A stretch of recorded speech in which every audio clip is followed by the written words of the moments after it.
Hey everybody, the following is an excerpt from the monthly Rahdo Roundup, and if you'd like to see the rest of the roundup, you can hit that eye up in the top right corner of the screen, or if you'd like to know more about the game, you can follow the link down in the show notes.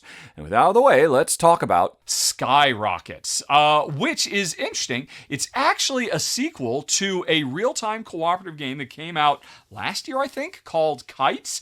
And right now I'm just going to call it, folks. Unfortunately, man, it doesn't look like there's any pictures of this at all on Board Game Geek, are there? Nope. Not a single picture. Has anybody got any videos I could show? Nope. So I can't show you anything, folks, right now, except for the back of the box. But in a nutshell, what we're trying to do is keep a magical fireworks show going. And that fireworks show is represented by colorful sand timers. One sand timer goes down after 30 seconds, and 50 seconds, and 70 seconds, and 90 seconds.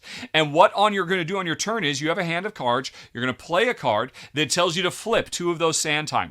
And since all the sand timers are kind of out of sync with each other, you're trying to pick the right card to flip to keep them going. Because you don't want to flip a sand timer right after it got flipped, because then it'll run out. And if a sand timer ever runs out, we lose a point. If we lose 3 points, we lose the game.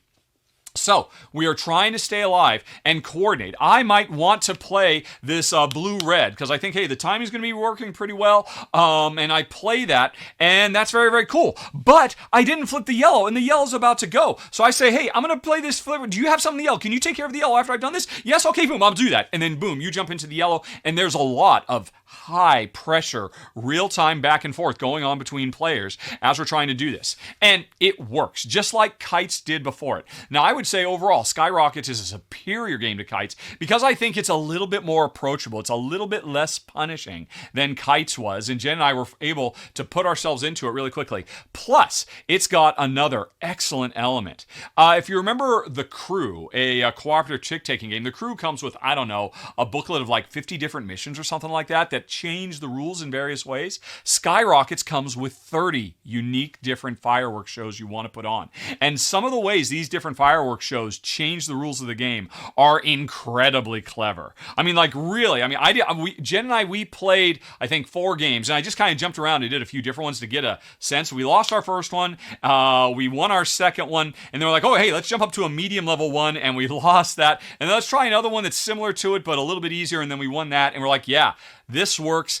And if you're looking for a high stress, very, very interactive, working with other players under extreme timed crunch, cooperative games, with really, by the way, absolutely gorgeous art to represent all these magical fireworks shows we're putting on, and an absolutely epic ton of variety in all the different ways they can change the rules, like limited communication, or you don't have a hand of cards, you've got card piles you're drawing from, or you have to fulfill random cards instead of, I mean, there's lots of different things this game does.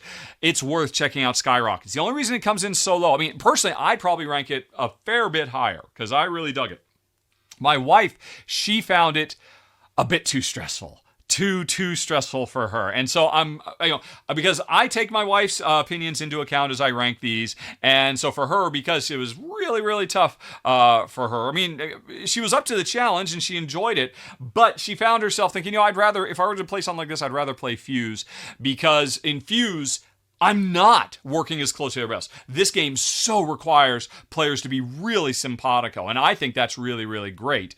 But it means you're under so much stress, incredibly high stress right from the get-go, and maybe it's a little bit too stressful as a co-op game, which is why Skyrockets comes in at number 18.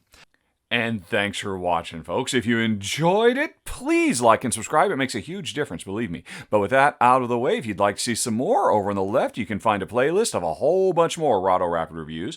Up in the top right, there's the latest thing that's been added to the channel. And in the bottom right, you've got something YouTube recommends. Okay, folks, thanks for watching.